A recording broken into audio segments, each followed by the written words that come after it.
Now, we continue with our discussion around the state of the economy, and we have with us our guests here in studio, Mr. Ruben Kimani from Username Investments Limited, and we also have with us Head of Projects at Kenyan Private Sector Alliance, Mr. Harrison Ngatia, joining us on the program. And before we get back to this discussion, we want to hear from the ground. We want to go to the grassroots just to get an understanding how SMEs are holding up during this pandemic period.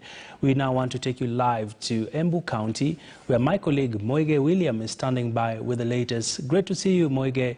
Just give us a sense of how is the state of the economy down in Embu. Well, thank you, Abby. And just as you have said, we speak to people on the ground. And today we have made inroads Mashinani, and we are currently in Chicago, in Mbeere North. And we get to speak to a few business people in this area to get their reaction on the state of the economy. How is it going 1 year plus with COVID-19, still grappling with the effects of COVID-19 in business, noting that business people are one of the most affected people. One of the most people affected by COVID-19. Well, allow me to engage one or two residents of Chicago here to get their sentiments on the state of the economy. Thank you for your time here at KTN Business today. Starting off with your name, how are things so far as a common mwananchi, as a business person when it comes to business? Yeah, naitwa Sakanto Gai, chairman wa Meru Embu County. Ningetaka kusema ya kwamba tangu hii shinda ugonjwa wa corona ingie, tumekuwa na challenges kubwa sana. Biashara zetu zilienda chini. For example, niko na hoteli, kwa nimeajiri zaidi ya watu 7, sasa wamebaki watu 2. So chati zimeenda chini, biashara zimeenda chini, mapato ya mwananchi yameenda chini. Alafu sasa mapato yalipoenda chini, ushuru nao umeongezewa, our basic needs zimeenda juu. So mapato ya mwananchi hayapelekani na matumishi yake ya kila siku. Kwa hivyo tungeomba serikali watuangalilie upande wa taxes za vyakula, wateremshe. Kuna jambo lingine ningetaka kuomba rais wetu, maana tunaona ugonjwa wa corona umeenda chini kidogo, tungeomba tufungulie the full economy. Hii curfew iko ya saa 4 atuondolee ili wananchi tupate kujisaidia, tufanye kazi zetu throughout 24 hours. Asante kwa muda wako. Also allow me to engage one more resident here. Sir, if you could indulge me on matters state of the economy, how is business so far amid the COVID-19 pandemic? Okay, I want to start by saying that my name is Jevasius Nyombekode, chairman Mbeere Embu Mira Farmers Cooperative Union. And I want to say that the state of economy in this county is not good because the prices of Mira, though the Mira prices are good now, then we have a big problem of production. The production is too low because we need a lot of water in this county, and therefore, because of lack of water, the production in our farms is low, and therefore the economy is going down. Then the other problem we have is the problem of pests and diseases. We have a lot of pests in this county, and up to now we have not gotten any chemicals that you can use to treat or to cure or to actually finish up those kind of pests. If I may cut you short, interestingly, most residents within the lower part of Embu County depend on Mogoka for their daily income. How best can they be helped during this pandemic time? I would want to ask that if it is possible, the farmers in this area should be assisted in food because of there's no money now. They have issues with the school fees, and therefore, if there is anything like additional money that can cushion the farmers, I think that would be very good.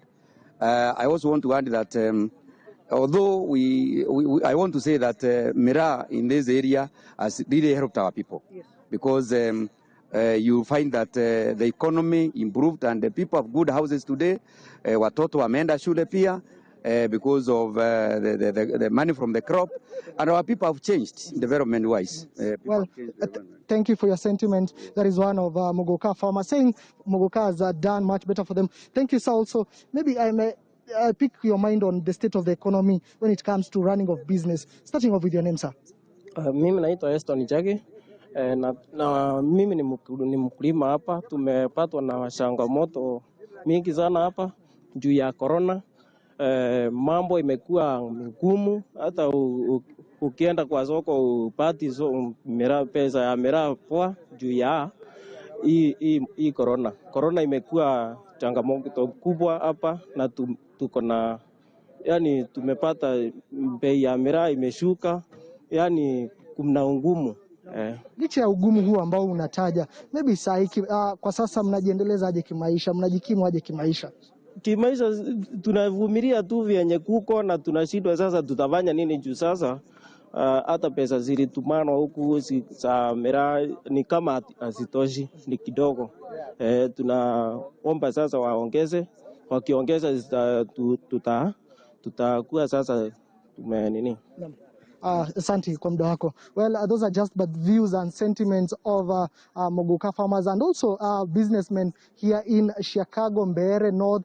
Abby, those are just a glimpse of how things are on ground, as they say it here, mashinani. That is all from me, Abby. Back to you. All right. Many thanks there, Moige William, just giving us the latest sentiments from wananchi down in Embu. And Mr. Ngatia, listening to some of the comments from the business people, we've heard from the chairman of the miraa growers saying that the taxes, the cost of doing business is quite an area that needs to be addressed. Perhaps from where you sit, some of the proposals that have been on the table are we might need to reconsider whether we should reopen the economy fully or not. From your side of the divide, do you feel this is time we are ready for opening up of the economy? Do we still need to continue, and what would be your fundamental reasons? Okay, we are looking at it from two sides, because we have to protect life, but also how do we support government? Like now in KEPSA, we have been running a program where we have been asking the private sector businesses to contribute to the kitty for vaccination, because as long as we are not able to get a solution, even if we open the economy, we still get people die, which is also not something that we are looking for. So we have to balance between life and economy, and that's why we are keen in ensuring that we are supporting business from all angles and engaging the government to ensure that the policies that are being developed are also supporting the businesses. All right. Yeah. So no straight answer, open or not?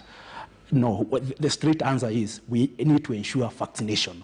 We need to ramp up vaccination, so that, and I'm very happy with the steps that we have had from the government, from the orders of vaccination that have been ordered, all right, which will go in terms of ensuring that we open the economy fully, because if you look at the projection that they have, we should be able to probably vaccinate more than 15 million people this year. That would be very helpful in terms of opening the economy. All right. Yeah. I'd like to hear from Mr. Kimani. Wafungue wasifungue? I think in a sane person would like the government to reopen the economy 100%. And I fully agree with my friend here. I think the biggest step that can be taken is vaccination. I know the government has ordered like 13 million doses. We are waiting for it. We have realized any step you take, especially in business, for those who are engaged with external customers outside the country, import, export business, for those who have to move a lot, very soon it will become a business problem. Mm-hmm. So if they ramp up vaccination, I know they'll be able to do like 15 million by the end of this year. Can even be able to do more. In my own opinion, maybe more than 50% is enough to open the economy. For me, we should be able to open the economy 100%. Okay. I have seen the effect as a medium-sized business owner, and I can tell you, if I look at our dashboards for performance, I can tell you if the economy was fully opened up, we'll make maybe more than 30% more the income. And we can employ more people. And there's a trickle-down effect to the person on the ground.